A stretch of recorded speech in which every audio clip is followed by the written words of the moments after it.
খেজুরের রস বা খেজুর গুড় আমরা খাই।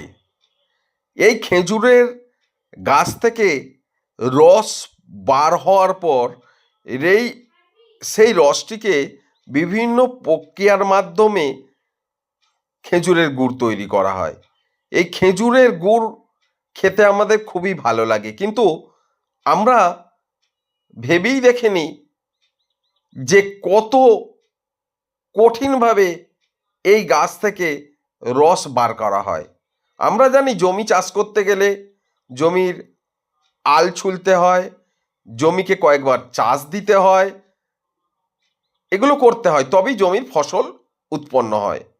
সেইভাবে এই খেজুর গাছগুলোকেও একবার কেটেই যে রস বার হয়ে যাবে তা নয়, কিন্তু এক একটা খেজুর গাছের থেকে রস বার করার জন্য কয়েকবার এই ধরনের চাঁচাছোলা করতে হয়, মানে জমিকে চাষ দিতে হয় ওনাদের ভাষায়। এবার এই ভদ্রলোক দেখুন গাছে উঠেছিল, গাছটাকে কি সুন্দর পাতাগুলো ছুলে দিল, ছুলে দিয়ে গাছটাকে যেখান থেকে রস বেরোবে সেখান থেকে ছুলে উনি আস্তে আস্তে গাছ থেকে নেমে চলে গেলেন। কিন্তু একটা গাছে উনি উঠলেন, ওনার কাজ কমপ্লিট করলেন, করে উনি চলে যাচ্ছেন দ্বিতীয় গাছে উঠতে। ওই প্রথম গাছে আবার একজন পাশিকর আবার উঠছেন, একাই তো উনি কাজটা কমপ্লিট করে নেমে চলে আসতে পারেন, কিন্তু না, একটা কথা আছে জানেন, সবে মিলে করি কাজ, হারি যেতি নাহি লাজ। এইবার একার দ্বারাই ওনার কাজটি হয়নি। এবার দ্বিতীয়জন যিনি উঠেছেন ওনার কাজটা দেখুন। এবার ওনার কাজ হলো যেখান থেকে দাঁড়িয়ে ওই রসটাকে হাঁড়ি বাঁধা এবং রসটাকে সংগ্রহ করে নিচে নেমে আসা, এইসব করার জন্য যেখানে দাঁড়িয়ে ওইগুলো করা হবে সেই জায়গাটি উনি প্রস্তুত করছেন। এনার কাজ একটাই, উনি জায়গায় দাঁড়িয়ে রসটাকে বার করার জন্য বা রসটাকে নামানোর জন্য, ওই জায়গাটাকে ছোলার জন্য, যেখান থেকে দাঁড়িয়ে পাশিকরের সুবিধা হবে সেই জায়গাটাকে উনি কেটে দিচ্ছেন। ওনার কাজটা হচ্ছে গাছটাকে শুধু কাটা। আর এই পাশের যে পাশিকরকে দেখছেন, এনার কাজ হচ্ছে যেখান থেকে রসটা বার হবে সেই জায়গাটাকে পরিষ্কারভাবে ছুলে রেখে দেওয়া। এটা কিন্তু এই দেখুন কাটছেন উনি, এই যে কাটছেন, এইখানে দাঁড়িয়েই রসটাকে বার করা হবে, দাঁড়িয়ে এখান থেকে রসটাকে বার করে। এই খেজুর গাছটা যে কাটা হলো, এই গাছটা এটা কি মাসে রস, মানে রস গাছ থেকে বেরোবে? কার্তিক মাস থেকে শুরু হয়ে যাবে। কার্তিক মাস থেকে? কার্তিক মাস থেকে।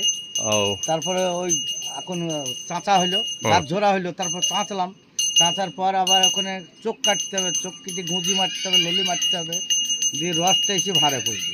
একদিনে এক ভার হয়ে যায়? একদিনে এক ভার আসাবে। আচ্ছা আচ্ছা, ভাড়ের উপর কিছু ঢাকনা দিয়ে রাখেন না? কিছু না, যদি কিছু পড়ে যায় রসে? পড়বে না, কিছু পড়বে না। আচ্ছা, এখন এগুলো করা হলো কেন? এখন তো এটা হচ্ছে আপনার আশ্বিন মাস, এখন থেকে যদি না গাছ চলা হয় তাহলে তো আবাদ হবে না, আবাদ করতে হবে। আবাদ করতে হচ্ছে, এটা আবাদ করা হচ্ছে। গাছ যেরকম দোয়াই সেরকম ওকে দোয়াইতে হবে। তারপরে ওটা এটা রস বার করবার আগে কতবার এরকম করা হয়? দুবার হয়। দুবার হয়? দুবার। আচ্ছা আচ্ছা, একবার গাছ ঝুড়তে হয়, তারপর গাছ শুকাইতে হয় 8-10 দিন পরে, তারপরে আবার চাষ দিতে হয়, চাষ দিয়ে তারপরে আবার চোখ কাটতে হয়। আচ্ছা আচ্ছা, এই গাছগুলো আপনাদের না লোকের সাথে? পাবলিকের গাছ। পাবলিকের গাছ, ওদের থেকে ভাড়া নেওয়া হয়েছে? হ্যাঁ, ওদের সঙ্গে বছরে চুক্তি নাকি? গাছ পিছু কত করে দিতে হয়? ধরো 200 টাকা পরে একটা গাছে দিতে হবে, একটা বছরের জন্য? হ্যাঁ, সিজন। আচ্ছা, আপনাদের মোটামুটি প্রফিট কেমন থাকে একটা গাছে? এবারকে পয়সা দিতে হয়, আমাদের কিছু থাকে, আবার খাওয়া দাওয়া সবই ওদের উপরে। এই যে ভদ্রলোকের সাথে আমি কথা বললাম, টোটাল বাগানটি উনি 1 বছরের জন্য কন্ট্রাক্ট নিয়ে লেবার দিয়ে খাটাচ্ছেন। কোন দিকে গাছ আছে? কাছে গাছে আছে কোথাও? হ্যাঁ, ওদিকে আছে। কলস, এইগুলো খেজুর গাছে সব টাঙানো হবে। এই যে বাঁধছে।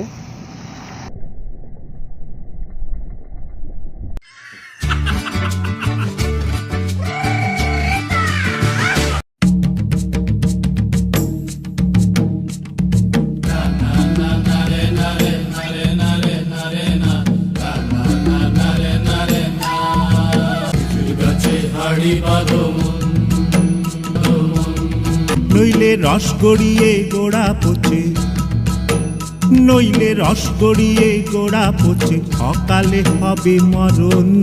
আর আমি আপনাদের নিয়ে চলে এসেছি খেজুর গুড়ের কারখানায়। গুড়ের ফ্যাক্টরি যাকে বলে,